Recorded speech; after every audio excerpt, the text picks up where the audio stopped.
Two wealthy heiresses stood at the entrance of Seoul's most exclusive restaurant, dripping in designer clothes and arrogance. They looked at a beautiful, slender black woman in a simple black dress and laughed. "Oh my God, they're putting the maids at the front entrance now?" Victoria Ashford Chen sneered, her voice loud enough for everyone to hear. "At least give her a proper uniform. She looks like she came from the kitchen." The black woman, Naomi Sinclair, said nothing. Her dark eyes held secrets these girls could never imagine.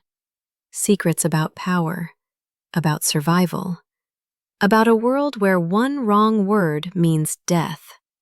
Then the restaurant doors opened. 4 men in black suits emerged, moving like trained killers.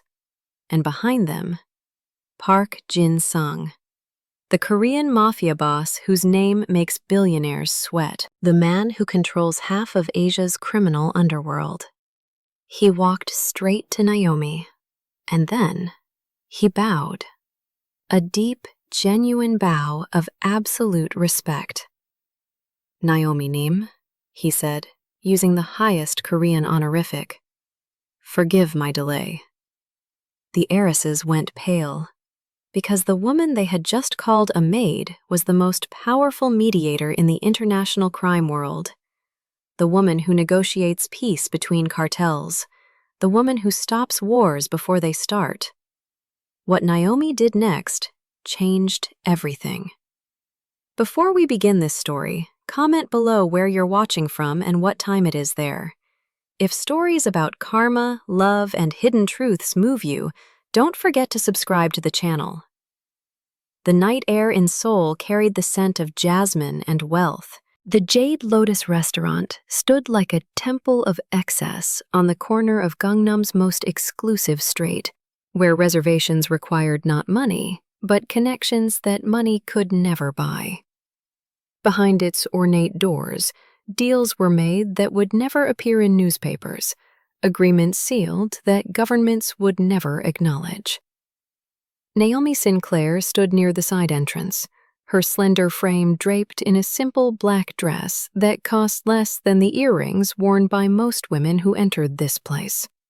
Her ebony skin seemed to absorb the golden light spilling from the restaurant's windows. She checked her phone with the calm efficiency of someone accustomed to waiting, though she never waited long. In her world, punctuality was survival. Tardiness was death. She had flown in from Marseille that morning, where she had spent 3 days mediating a territorial dispute between Corsican smugglers and a North African cartel. Before that, Sao Paulo. Before that, Dubai. Her passport told the story of a consultant. Her bank accounts told a different story entirely. But the truth, the real truth, existed only in the memories of men like Park Jin-Sang. Men who owed her their empires, their lives, their very breathing. What Naomi Sinclair understood, what she had learned in rooms where one wrong word meant a bullet, was that true power whispered. It never shouted. It never needed to. The Rolls-Royce Ghost pulled up to the main entrance with the graceless ostentation of new money trying to appear old. 2 young women emerged, their laughter cutting through the evening like breaking glass.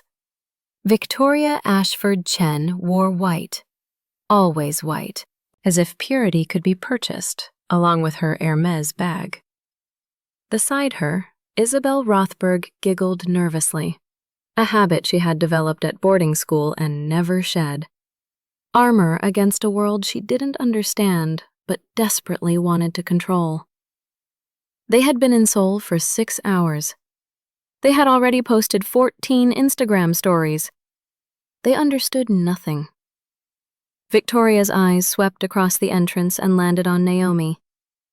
There was a moment, a single heartbeat, where something else might have happened. Where Victoria might have simply walked past, might have recognized the elegant posture of someone who belonged anywhere she chose to stand. But privilege has a way of narrowing vision, of teaching eyes to see only what confirms what the heart wants to believe. "Oh my God, Isa, look at this," Victoria said in English, her voice pitched loud enough to carry, loud enough to perform. "They're putting the help at the front entrance now?" Naomi's eyes lifted from her phone.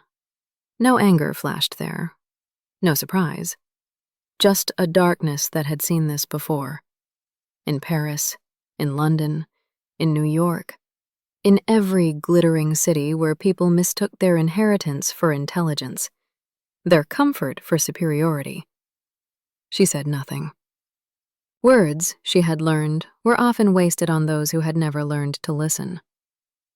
Isabel laughed, that nervous giggle that meant she knew this was wrong but would follow anyway, would always follow, because being alone terrified her more than being complicit. "At least they could give her a proper uniform, right? She looks like she just came from the kitchen." Victoria stepped closer, emboldened by her friend's validation, by the audience of valets and doormen who suddenly found reasons to look away. She gestured with her hand, heavy with diamonds that had been gifts for birthdays she couldn't remember, from relatives whose names she sometimes forgot. "Hello? Do you speak English? Bring me a coffee. Now. Quick, quick." The words hung in the air like smoke, like poison. Naomi raised her eyes slowly, meeting Victoria's gaze with the patience of someone who had negotiated with men who killed for sport, who had sat across tables from cartel leaders with the blood of hundreds on their hands. This girl, with her platinum hair and her purchased face, was nothing. Less than nothing.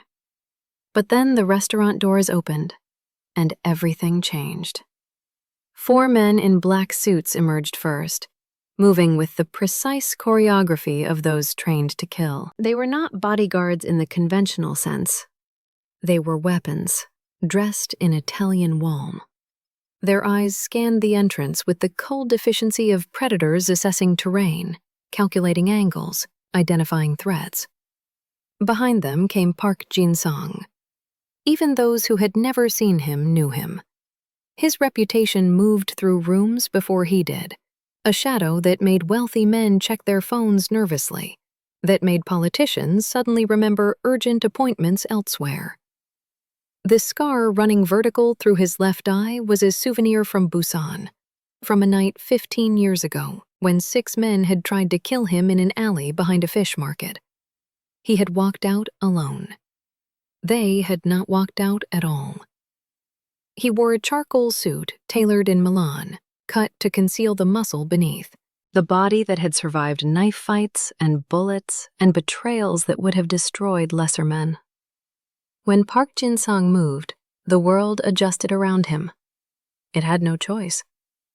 His eyes found Naomi immediately, as she knew they would. She had taught him that, to always know where she stood, to never lose sight of the woman who had saved his empire when it teetered on the edge of collapse. Victoria and Isabel stood frozen, their champagne confidence evaporating like morning dew under a harsh sun. They knew who he was. Everyone knew who he was, even if they pretended not to. In Seoul, in Tokyo, in Hong Kong, his name was spoken in whispers, in back rooms, in places where power wore no pretense. Park Jin-Sang walked directly to Naomi. His 4 men stopped, creating a perimeter, a bubble of space that no one would dare breach. The valets had already stepped back.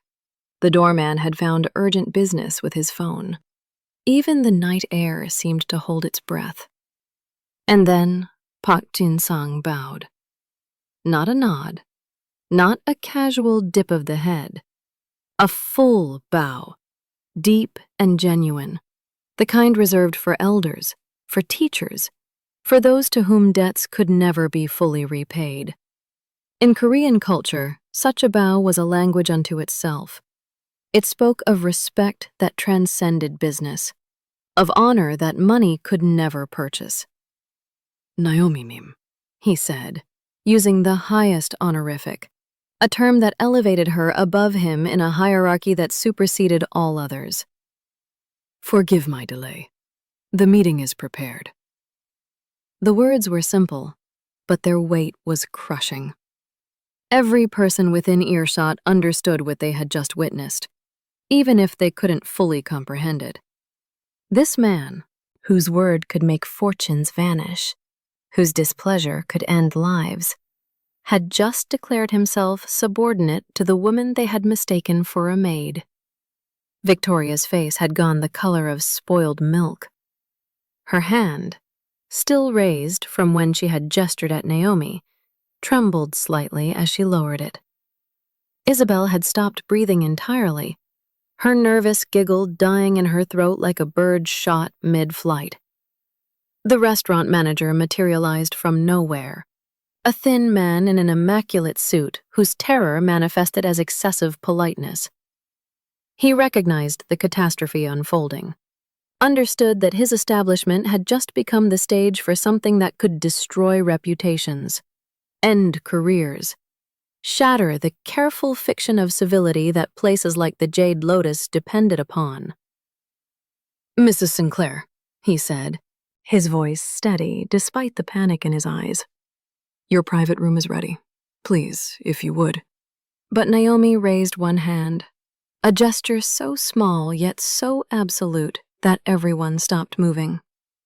Park Jin-Sang's men tensed slightly, hands drifting toward the places where weapons lived.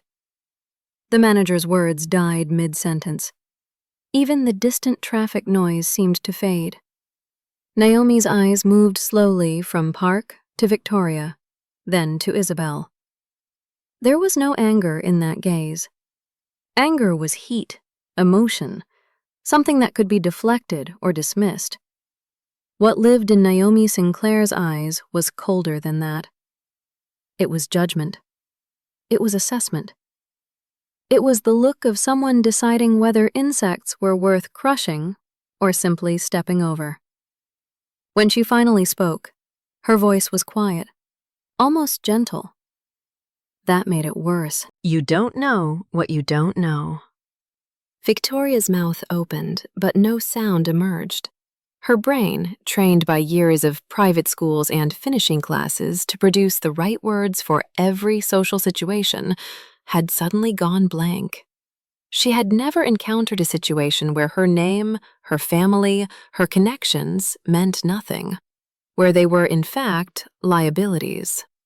Park Jin-Sang remained beside Naomi, but his attention had shifted entirely to the two young women. He did not speak. He did not need to. His presence was a statement, his silence a threat more eloquent than any words could be. One of his men shifted slightly, and the movement carried the weight of violence held in check, a tiger behind glass. There was a misunderstanding," Victoria managed, her voice cracking on the last word. She tried to smile, that practiced expression that had smoothed over countless awkward moments, had turned mistakes into charming anecdotes for dinner parties. "I didn't know you were—" "You didn't know what?" Naomi's voice cut through the excuse like a surgeon's blade, precise and merciless. "That black women can be something other than maids? That respect doesn't depend on the logos on your handbag?" The words hung in the night air, undeniable, unavoidable. Around them, the carefully maintained fiction of the moment dissolved. The valets pretended to organize car keys. The doorman studied his shoes with sudden fascination.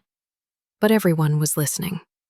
Everyone understood they were witnessing something that would be whispered about in Seoul's elite circles for months, maybe years.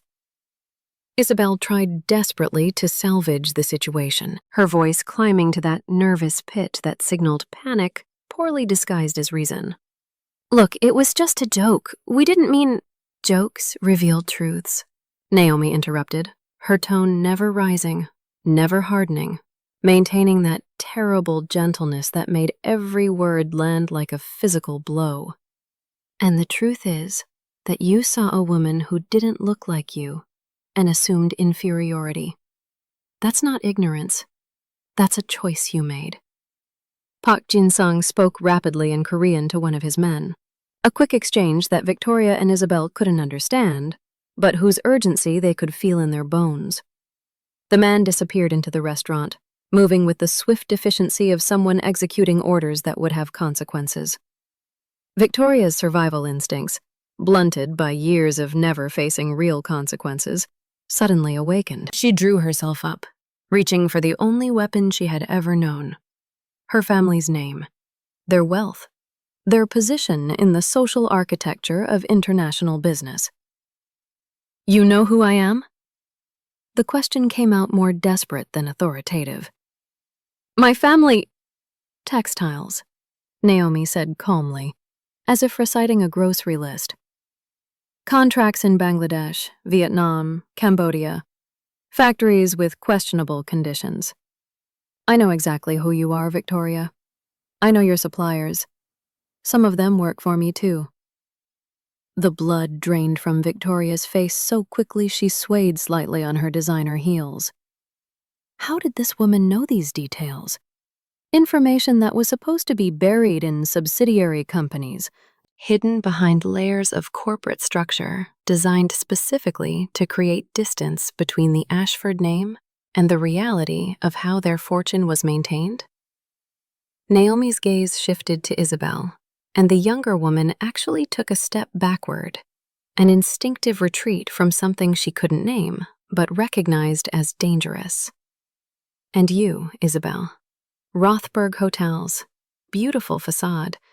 Shame about those 3 properties in Eastern Europe being investigated for money laundering.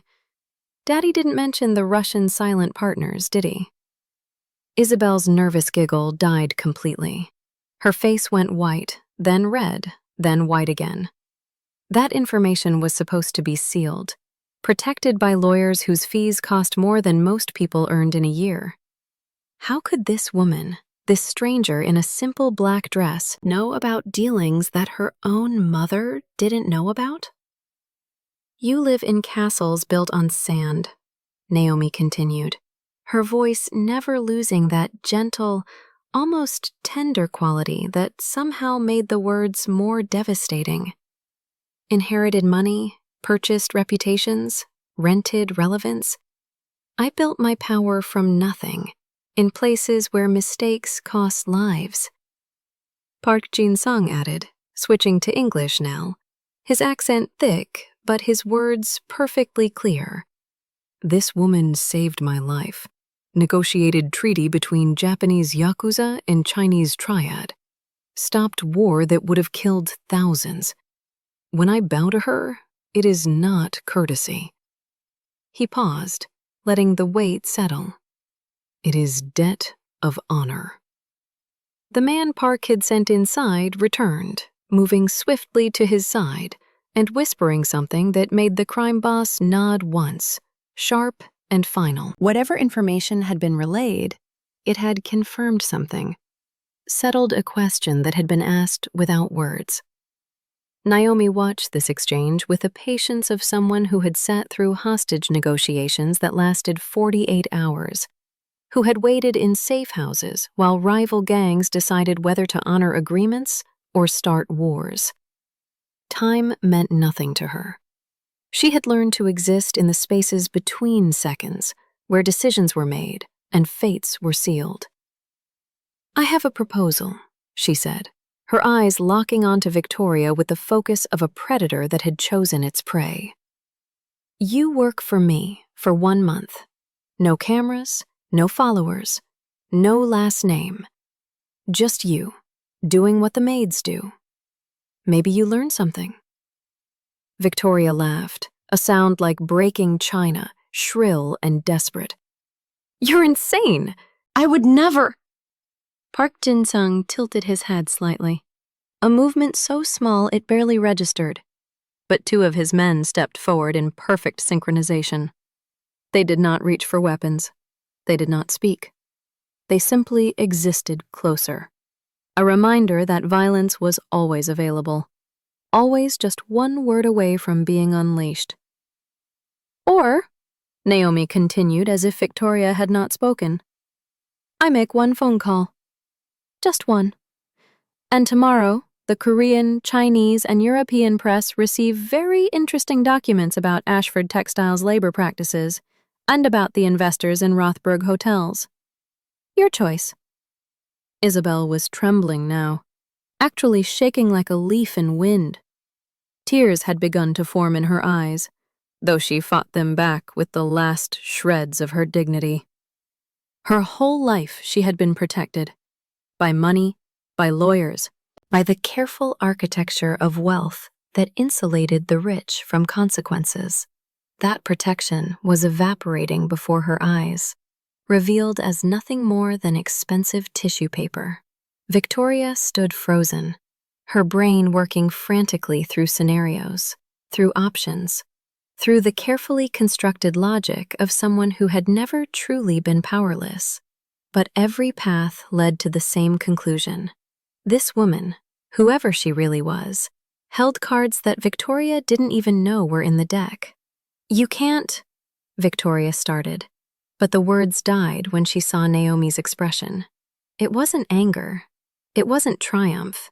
It was simply certainty. The absolute knowledge that, yes, she could, and yes, she would.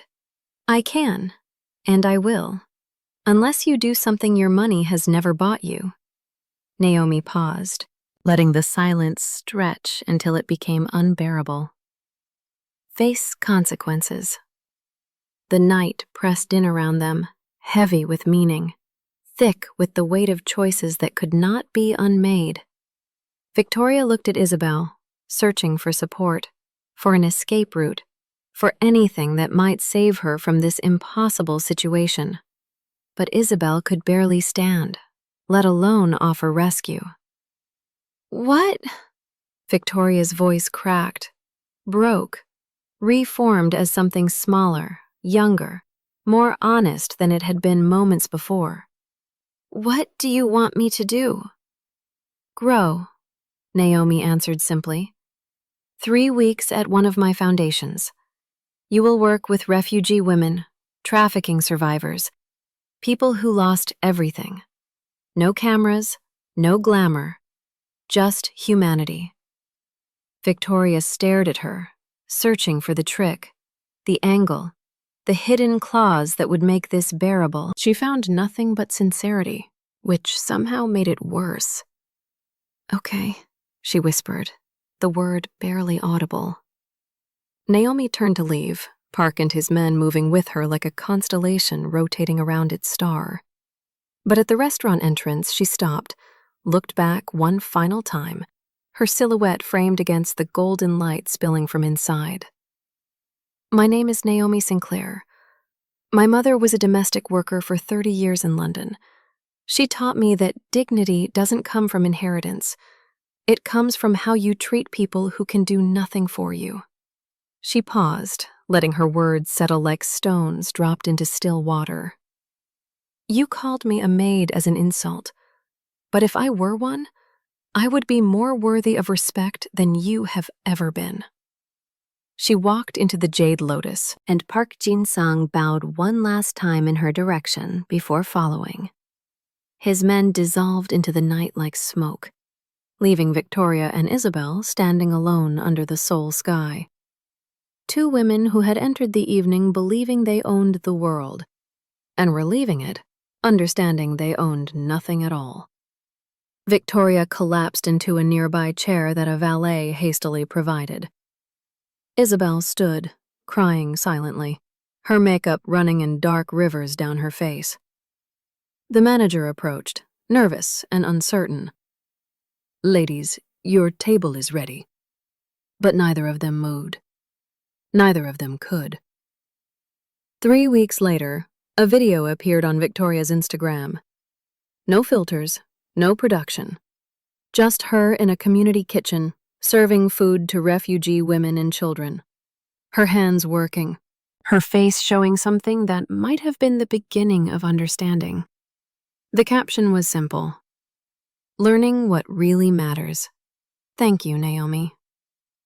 The comments exploded. Some attacked her. Others began, slowly, to respect her. And somewhere in Seoul, Naomi watched on her phone, a small smile touching her lips before she returned to work. Negotiating peace where others saw only war, building bridges in a world that preferred walls.